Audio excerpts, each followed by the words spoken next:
성경 말씀 한 구절 더 보겠습니다. 역대하 32장, 역대하 32장 24절에서 26절 말씀. 역대하 32장 24절에서 26절. 우리 같이 합독하겠습니다. 우리 찾으셨으면 아멘.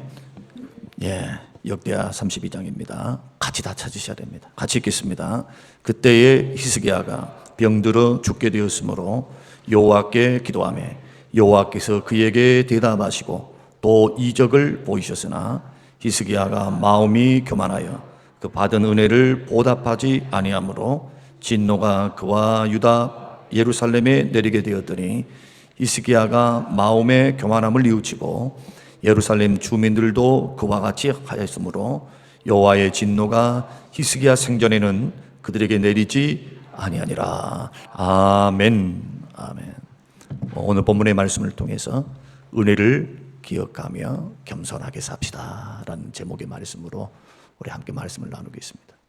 여하튼 하나님의 주신 은혜를 잊고 살면 우리에게 교만이 찾아옵니다. 이따 교만에 대해서 제가 정의를 좀 내리겠습니다만은 막 거만하다, 막 사람들을 깔본다. 성경이 말하는 교만은 그 정도가 됐으면 이미 양심이 화인을 맞은 겁니다. 더 이상 손을 쓸 수가 없는 상태고 하나님이 하셔야 되죠. 이제 여기서 말하는 교만이라고 하는 것은 뭐냐 하면 그 은혜의 하나님을 하나님께 합당한 영광을 돌려드리지 않는 거예요. 다시 말씀드리면 하나님이 기적을 2번 보이시는데 히스기야 생전에 그 베푸신 그 은혜에 대해서 보답을 안 해요. 보답을 할 줄을 몰라. 마치 이것이 당연하게 내가 받은 것처럼, 당연한 것처럼 그렇게 살아가는 게 그 교만이에요. 그게 거기에서부터 시간이 지나가면 아나무인이 됩니다. 아나무인이 뭡니까? 거들먹거리면서 나의 부요를 봐라, 나의 풍부를 봐라, 나의 병기창고를 보시오, 나의 왕궁의 보물을 보시오. 뒤에 설명드리면 그 말이 무슨 뜻인가를 알게 됩니다. 조심하셔야 돼요. 우리 믿음의 길을 걸어갈 때 저는 늘 강조합니다. 예수 믿고 구원받고 하나님 자녀 되는 것은 노력으로 안 됩니다. 오직 믿음으로만 됩니다. 은혜로만 됩니다. 절대로 착각하면 안 됩니다. 행위로 구원 못 받습니다. 어떤 것도. 그런 구절이 몇 구절이 있어요. 그런 구절이 한 5, 6군데 나와요. 그러나 그 구절은 다 해석이 다 가능합니다. 그러나 성경 창세기부터 계시록까지 다 은혜로 구원받았다는데, 다 믿음으로 구원받았다는데, 이것을 잘못 해석을 하고 잘못 믿게 되면 뭔가 막 해가지고 구원받으려고 그 자유가 있겠습니까? 율법을 다 지킬 수 있겠어요? 예수님이 산상수훈을 통해서 마음으로도 행동만이 아니고 마음으로도 벌써 그런 마음이 들면 그게 죄 짓는 거다. 형제에 대해서 미련한 놈이다, 나아가다, 이렇게 하면 지옥불에 들어가고 공회에 잡히고 심판에 빠지고, 다 이게 뭡니까? 반어법이죠. 반어법이란 게 뭡니까? 반어법. 그렇게 해봐라. 그러면 진짜 네가 그렇게 하라는 말이 아니라 그렇게 하면 안 된다는 것을 말을 하는 거죠. 그러니까 예수 믿고 구원받은 믿음의 사람들은 오직 그리스도를 믿으면 믿음으로만 구원받고 하나님의 은혜로 구원받으니까 우리가 노력이 1%도 들어갈 수가 없어요. 1%도. 그런 은혜를 받고 구원을 받은 하나님의 백성들이 합당한 삶은 뭐냐? 그 은혜를 기억하면서 그 사랑에 감격하면서 거기에 합당한 책임이 발생해요. 책임이. 구원받으려고 하는 책임이 아니라 하나님이 그 크신 사람과 그 크신 은혜로 영생도 주시고 구원도 주시고 생명도 연장시켜 주시고 하나님께서 물질도 주시고, 이게 우연한 일입니까? 우리는 절대로 우연한 일로 받지 않습니다. 하나님의 작정을 믿기 때문에 그래요. 그분은 전지전능하세요. 모르신 일이 없어요. 가르쳐 주시면서 일을 하신 하나님이시고, 어떤 것 하나라도, 머리털 하나라도 세신받습니다. 불러갈 줄 하나님 불러가요. 하나님께서 작정을 하시면 절대로 거부를 못해요. 그러나 소위 말해서 기적이라는 것을 내가 체험했다면, 기도의 응답을 통해서 은혜라는 것을 받았다면 그 다음부터는 어떻게 살아야 할 것인가, 이 부분을 우리가 놓치고 산다면 왜 이렇게 내 삶은 안 풀리지? 왜 내 삶은 이렇게 안 되지? 한번 그리고 고민해 보라는 거예요. 성경을 통해서 제가 가르쳐 드리기를 원합니다. 저는 인생을 살아가면서 교회를 교회 안에서 자라가면서 하나님을 발견하고 기도하면서 성경을 연구하고 또 신학을 공부하면서 하나님께서 실제적으로 얼마나 세밀하게 정확하게 그것도 은혜롭게 그러나 공의롭게 죄에 대해서는요 예수 믿고 구원받고 난 후에도 하나님은 죄에 대해서는 미워하신 분이에요. 절대로 죄가 있는 곳에 복을 주시지는 않습니다. 그래서 거룩과 구별됨으로 늘 나아가야 돼요. 그 가운데 하나가 뭐냐? 은혜를 은혜되게 하시기를 주의 이름으로 축원드립니다. 은혜에 합당한 책임, 받은 은혜에 대한 책임을 반드시 지면서 오늘 본문에서도 역대하를 읽었잖아요. 바른 하나님이 기적도 보여주시고 생명도, 이것이 다 오늘 열왕기 상에서 나오는 히스기야의 행적인데 그것을 우리가 살펴보면서 그러면 우리는 어떻게 살 것인가? 하나님 앞에서 어떻게 해야 하는가?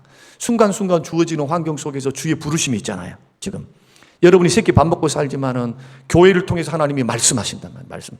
성경을 통해서 말씀하고 목사의 입을 통해서 말씀하시고 성령께서 여러분에게 말씀을 읽을 때나 환경을 통해서 자꾸 말씀하실 거라요. 말씀. 주변에서 일하시는 하나님의 음성, 하나님의 일하심에 대해서 둔감하면 안 됩니다. 민감해야죠. 믿습니까? 민감해야죠. 민감해야. 그래 이게 똥인지 된장인지 기름인지 물인지 분별하면서 걸어가지. 이것도 몰라요. 나는 모르겠어요. 영적 소격에 대해서 걸어간다면 어떻게 되겠습니까? 구덩이에 빠지게 되죠. 목사가 만약에 봉사다, 이런 것을 전혀 몰라. 그냥 하나님의 운행하심, 하나님의 역사하심, 시대를 향하신 하나님의 말씀, 교회를 향한 주의 말씀, 나를 향한 주의 말씀, 나는 너에게 이걸 기대한다. 지금 이것을 원한다. 성령께서 감동을 주시고 말씀을 통해서 깨우쳐 주시지 않으면 어떻게 일어나서 선포하면서 여러분을 리더해 갈 수 있겠어요? 똑같이 영적으로 어둠 속에 있다면 끌고 가면서 싹 다 구렁텅이에 빠져버릴 거라는 거예요. 여러분의 영안이 열리시기를 주의 이름으로 축원드립니다. 말씀과 기도로 밝아져야 돼요. 믿음도 성장하면서 밝아져야 돼. 밝아져야 돼. 왔다 갔다 신앙생활 고맙고 감사한 일이지만 아직까지 신앙생활이 거기 수준에 머물러 있으면 그냥 보이는 것만 가지고 하려 하니까 셈만 빨라요. 셈만. 하나님의 원하심이 뭔가, 나를 향한 하나님의, 교회를 향한, 또 목사님을 통해서 주시는 하나님의 음성은 뭔가, 주님 지금 나에게 뭘 요구하시는가. 그래서 행사를 행사처럼 여기지 말라는 거예요. 이게 주의 뜻이죠. 주의 뜻으로 받아야 돼요. 순종함으로 나가야 돼요. 순종함으로. 여러분들이 서약하듯이 목사님 임직을 위임식을 할 때 여러분 대표로 나오신 분들이 다 서약을 했어요. 서약을. 하나님의 말씀대로 선포하면은 순종하겠느냐. 여러분의 리더로 받고 목사를 하나님의 사자로 섬기면서 그가 하는 말들, 하나님의 말씀, 교회를 섬기는 과정 속에서 순종하겠느냐? 목사는 하나님의 말씀으로 성도들을 섬기기로 네 뜻이 아니라 하나님의 말씀을 가지고 선포하면서 교회를 인도해 가도록 하나님 앞에 서약을 했습니다. 여러분, 성도들의 의무 가운데 하나가 그겁니다. 선포되는 그 말씀, 교회에서 행하는 그 행사는 행사로 마치면 안 됩니다. 선포되는 순간, 강단에서 선포되는 순간 그게 주의 뜻이 되는 거예요. 이 일이 돼서는 안 돼요. 일. 무게감이 있는 하나님의 일이 돼요. 그러니까 주의 일을 하려고 하셔야지. 교회 일을 하려고 하지 마시기를 주의 이름으로 축원드립니다. 여러분, 교회 일과 주의 일, 주의 일로 받아야 돼요. 그래야 주님 앞에서 일을 하게 되는 거예요. 이게 은혜를 기억하면서 한다. 그러면 히스기야가 도대체 어떤 왕이었는데 이렇게 마지막에 하나님께서 예루살렘과 히스기야에게 진노하사 하나님이 왜 진노를 하셔가지고 심판을 하셨을까? 히스기야는요, 다윗 왕 이후로 하나님께서 말씀하시는 가장 선한 왕이고 하나님이 보실 때 다윗을 가장 닮은 왕이에요. 요시야, 히스기야, 다윗. 2등이라고 생각하면 돼요. 우리 교회에서 신앙이 2등이에요. 2등. 그럼 도대체 어떤 일을 했기 때문에 이렇게 믿음이 좋았을까? 히스기야는 다윗 왕과 같이 종교 개혁을 단행을 합니다. 산당을 제거합니다. 아세라 목상을 찍어버립니다. 자기 아버지는 악한 왕이었어요. 자기 아버지는 악한 왕이었어요. 그러니까 우상 숭배에 열심을 품고 우상을 섬겼어요. 어려서부터 그것을 보고 자랐던 히스기야는 그것의 헛됨에 영적인 눈이 뜨인 거죠. 우상 섬겨도 저 안에 우상이야. 듣지도 못하고 말하지도 못하고 무슨 기적을 베풀지도 못하는 어리석은 거야. 믿음이 들어간 거예요. 믿음이요. 그래서 종교개혁을 단행하면서 뭐까지 없애버리냐면 모세가 만든 놋뱀을 그때까지 히스기야 때까지 분양하고 있었어요. 자, 놋뱀을 통해서는 어떤 기적이 일어났습니까?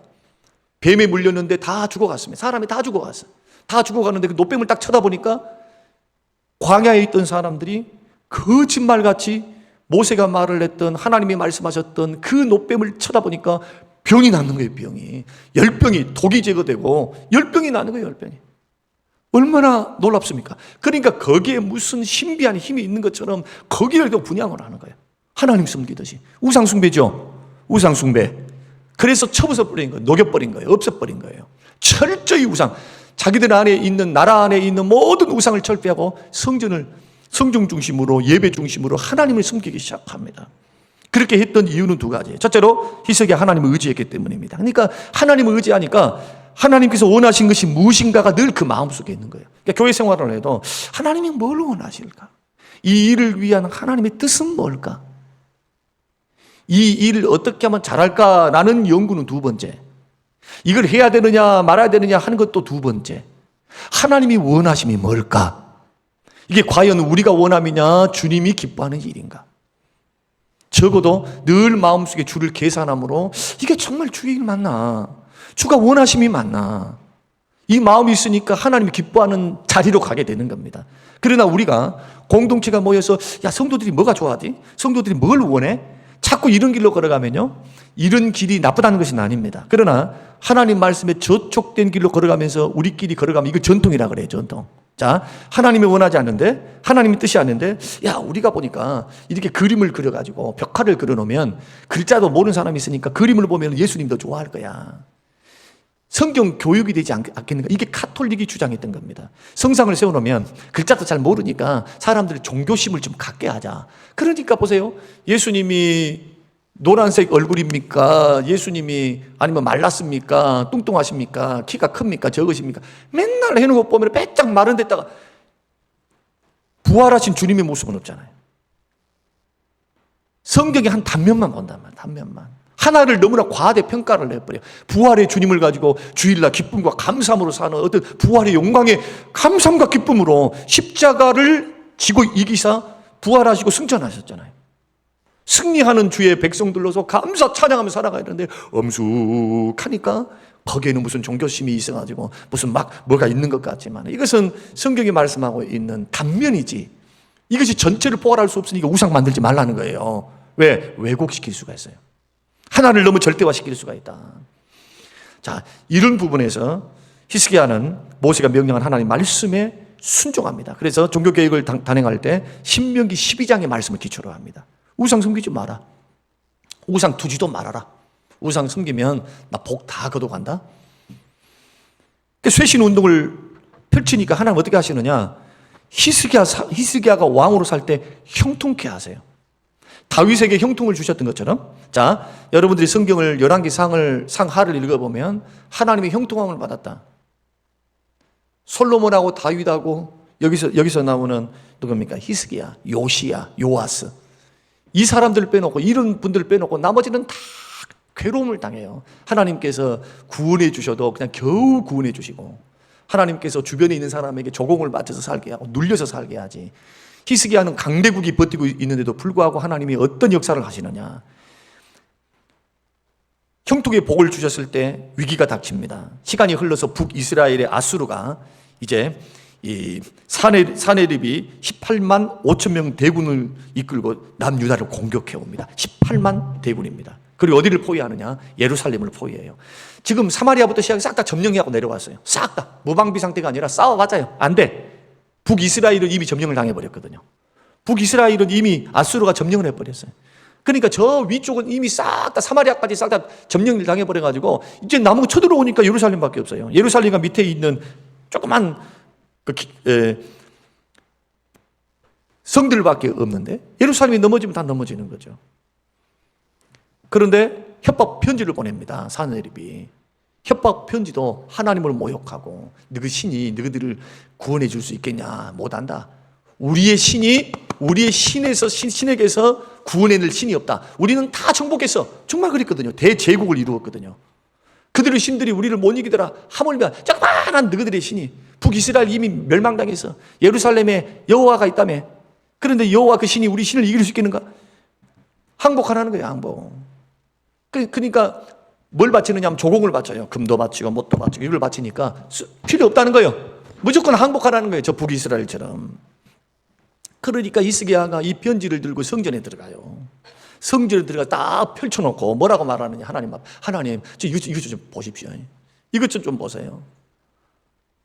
우리 죽게 생겼는데 다른 것은 몰라도 하나님이 살아계시는데, 내가 믿는 하나님, 내가 우상을 찍어버리고 내가 하나님 앞에 전심으로 행했고 내가 하나님을 향하여 우상을 철폐하면서 살아계신 하나님, 그 하나님을 섬기기로 작정하고 있는데, 우리 민족은 내가 왕이니까 다 말을 듣지만 저 이방 민족들이 하나님을 유린하고 성전을 유린하고 하나님을 욕보이게 생겼는데 하나님은 가만 계시지 마십시오. 하나님이 살아계심을 나타내사 하나님께서 저 아수르의 군대로부터 우리를 구원하시면 천하 만국이 다 정복당했던 그 대제국 안에 있었던 그 많은 민족들이 여호와가 홀로 하나님이시구나, 다 정복을 당했어도 이집트도 정복을 당해요. 근데 예루살렘에 있는 이 조그만 땅덩어리, 이 성에 있는 여호와가 정말로 만왕의 왕이시구나, 이렇게 드러날 수 있도록 하나님 영광을 드러내 주세요. 기도합니다. 기도하고 그 밤에 어떤 역사가 일어나느냐. 18만 5천 명이 야영을 하고 있는데, 자, 성경에는 그 밤에 여호와께서 그들의 생명을 거두었다 그러고, 역사에서는 갑자기 전염병이 창궐해서 그 밤 사이에, 그 바이러스가 어떤 바이러스인가는 모르겠는데 하나님이 부르신 바이러스가 18만 5천 명이 즉사를 합니다. 성경에 기록한 기적 가운데 이만한 기적이, 아사가 구스 연합군이 100만 대군이 쳐들어옵니다. 아사 왕 때 100만 대군이 쳐들어왔을 때 이 아사가 하나님 앞에 기도합니다. 하나님, 우리 죽게 생겼습니다. 하나님 앞에 엎드려서 회개하며 기도할 때 하나님께서 이 100만 대군을 무찔러서 이기게 해요. 이게 역대상 하에 기록되어 있는 하나님의 말씀이에요. 그 기적 이후로 손 하나도 되지도 않았어요. 근데 18만 5천 명이 밤새 죽어버려요. 그래서 오늘 역대하에서는 뭐라고 말씀하느냐 하면은 히스기야 행적을 봐봐라는 거예요. 그러니까 기도하니까 하나님께서 병들어서도 고쳐주시고 이적도 보이셨다. 이 이적을 말합니다. 18만 5천 명을 죽이는 이적. 그리고 난 후에 뭐가 찾아오느냐. 승리의 기쁨도 잠시 히스기야에게 죽을 병이 찾아와요. 이 승리 다 오면 곧바로 얼마 되지 않아서 하나님께서 이사야를 통해서 뭐라고 말씀하느냐. 너 이 병에서 죽고 살지는 못한다. 너 빨리 다 뭐 하라? 집에 유언을 하고 이제 죽을 연구하라. 이렇게 말씀을 해요. 자, 얼마나 그 마음이 힘들겠어요. 근데 히스기야는 자기가 잘한 것 합니다. 기적을 봤잖아요. 하나님 은혜를 경험했잖아요. 그래서 다른 것 안 해요. 모든 것을 딱 끊고 얼굴을 벽으로 딱 향하고 하나님 앞에 엎드려 기도하며 살든지 죽든지, 그러나 살려달라고 기도합니다. 부르짖고 기도합니다. 또 한번 여러분 질문입니다. 부르짖고 금식 며칠 했습니까? 금식을 40일 했습니까? 100일을 했습니까? 아닙니다. 이사야가 성문을 나가기 전에 응답이 떨어져요. 선포를 하고 가는데 성문에서 나가기 전이니까 얼마나 걸리겠습니까? 1시간입니까? 2시간입니까? 하루가 걸리지도 않아서 하나님 응답이 이사야에게 떨어져요. 이사야는 빨리 들어가서 그것을 이야기를 해줍니다. 15년 연장해 준다고. 자, 이 정도 됐으면 이제 어떻게 살아야 되느냐. 이렇게 살아야 돼요. 한평생 머리 깎고 나는 중이 되듯이 나는 하나님 앞에 이제 하나님만 바라보고 내가 하나님만 섬기면서 은혜에 보답하면서 나 하나님 그렇게 살게요. 이렇게 돼야 그게 맞을 것 같아요. 근데 어떻게 사느냐. 아수르가 망합니다. 바벨론에 망해요. 그리고는 바벨론이 아수르 왕을 물리친, 사네립을 물리친 히스기야가 도대체 어떤 왕인가 궁금한 겁니다. 사신을 보내요. 사신을 보내가지고 우호조약을 맺으면서 우리 절대로 우리 싸우지 말자. 이 바벨론이 이미 아수르를 물리쳤거든요. 그러니까 이제 우리 싸우지 말자. 아니, 예루살렘에 있는 여호와가 어떤 신이길래 이런 기적을 통해서 이게 우리 가만 내버려 둬라? 화친을 하려고 온 거예요. 그러니까 이 여호수아가 얼마나 우쭐했는가. 우쭐한 마음에 자기의 부요함을 보이는데 다 사신을 데리고 와가지고 왕궁에 있는 창고의 보물을 다 보여주는 거예요. 왕궁에 있는 창고의 보물, 또 성전에 데리고 들어가가지고 성전에 있는 휘황찬란한 금으로, 성경이 이것은 금으로 해라, 이것은 뭘로 나무로 해라 했던 그 금을 다 입혔거든요. 성경에 보면은 휘황찬란한 거 보니까 이 사람들 눈이 휘둥글려가지고 가는 거예요. 휘둥글려가지고 어떻게 됩니까? 후에 느부갓네살이 쳐들어와가지고 싹 다 벗겨가버려. 싹 다. 그리고 나자 지금 하자마자 하나님께서 뭐라고 말씀하세요? 네 교만하구나. 이 보화와 보물을 주신 분이 누군데, 너는 우쭐해서 승리를 주신 분이 누군데 말이에요. 이방 사람들이 찾아왔다 해서 너는 그 승리를 여호와께 돌리지 않고 너는 사람들에게 내보이기에 바빴다. 내보이기에. 그 주님이 진노하십니다. 은혜를 보답하지 않고. 그래서 오늘 읽었습니다. 오늘 32장 25절 히스기야가 마음이 교만하여, 이것은 무슨 뜻이냐면 은혜를 보답하지 않은 거예요. 이 대목입니다. 이 대목. 그러니까 무슨 히스기야 교만해갖고 우상을 숭배했단 말이 아니에요. 교회를 안 나갔다, 제사를 안 지냈다, 이 말이 아니란 말이에요. 이 말이 뭐냐, 받은 은혜가 큰 것만큼 은혜에 대해서 여러분 책임 있게 하나님 앞에 서게 되시기를 주의 이름으로 축원합니다. 제가 이찬수 목사님을 거론해서 죄송한데, 들을 때마다 저는 지금까지 수많은 목사님들, 수많은 분들을 봤지만 이처럼 깨어서 이처럼 하나님 앞에 발버둥 치면서 타락하게 않기를, 내가 은혜 쏟지를 않기를, 내가 하나님 앞에서 정말로 잘못된 길을 걸어가지 않기를, 말로도 삶으로도 그렇게 살아내려고 애쓰는 이런 목사님을 내가 본 적이 없어요. 들을 때마다 그냥 도전이 되고 회개가 돼요. 사랑하는 성도 여러분, 우리가 오늘 전도대회를 앞두고 걸어가면서 신앙생활은요, 영적인 싸움입니다. 새끼 밥 먹고 살고 평안하니까, 내가 다 준비되었으니까 제발 그것이 행복인 것처럼 착각하지 않게 되시기를 주의 이름으로 축원합니다. 언제든지 주님 거둬갈 수 있어요. 주셨다면 은혜로 주신 거예요. 그리고 그 은혜에 합당한 게 뭐냐, 마음에서부터 물러서지 말라는 거예요. 마음에서부터 받은 은혜를 기억해서 은혜에 합당하게 행해야 돼요. 은혜에 합당하게. 어떻게 하면 주의 은혜에 보답할고, 주께서 원하시면 무엇일고, 나에게 주신 직분 안에서, 나에게 주신 시간 안에서 내가 이때에 이 현재라고 하는 이 시간 건강 주셨고, 할 수 있는 능력 주셨고, 할 수 있는 은혜를 주셨다면 내가 주를 위해서 무엇을 내가 어떻게 할고, 날마다 그렇게 하라는 것은 아니에요. 그러나 특히 하나님께서 원하시는 그 원하심 안에서 여러분 시간도 마음도 그렇게 마음을 써야죠. 주님은 중심을 보니까. 오늘 은혜를 기억하면은 겸손해지지만 은혜를 잊어버리면 교만이 찾아와요. 자꾸 자기를 드러내려요. 자꾸 자기가 할라요.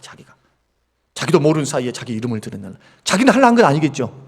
그러나 하나님 은혜를 생각하는 사람, 이것은 주님의 은혜로 됐어. 그러니까 무익한 종입니다. 나는 하는 것밖에 없습니다. 자꾸 그런 마음이 드니까 이런 사람이 교만하겠어요? 겸손하지. 하나님께 모든 영광 돌려드리면서도 나는 괜찮아요. 주님, 다 주님 영광 받으세요.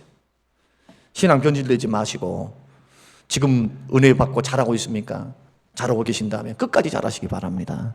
여러분 절대로 신앙생활에, 신앙의 긴장에 끈을 놓지 말고 이런 말씀들이 큰 경종이 되어서 신앙의 경주 잘 해나가시는 우리 모든 성도님들이 되시기를 주님의 이름으로 축원합니다. 고마우신 하나님 아버지, 이렇게 하나님 앞에 은혜를 받고 축복을 받았던 히스기야, 주께서 그를 평가하기를 다윗 이후로 이렇게 정직히 행하며 내 마음에 든 왕이 없다. 그렇게 신앙생활 2등으로 살아도 순간 넘어져 그의 은혜를 보답하지 못하고 엉뚱한 길을 걸어갈 때 하나님 그에게 진노하사 재앙을 내리시고, 예루살렘에도 재앙을 내리셨던 주님, 그것을 보기를 원치 아니하셨던 주님, 회개하자 하나님께서 재앙을 거두시고 히스기야 생전에는 그 재앙이 미치지 않도록 보호하시고 은혜를 베풀어 주신 하나님 아버지, 우리가 살 길은 은혜를 기억하며 겸손히 주님을 섬기는 것임을 깨닫게 하여 주시옵소서. 이렇게 살아내게 하여 주시옵소서. 은혜에 보답한 하나님의 사람들 되게 하옵소서. 예수님 이름으로 기도합니다. 아멘. 지금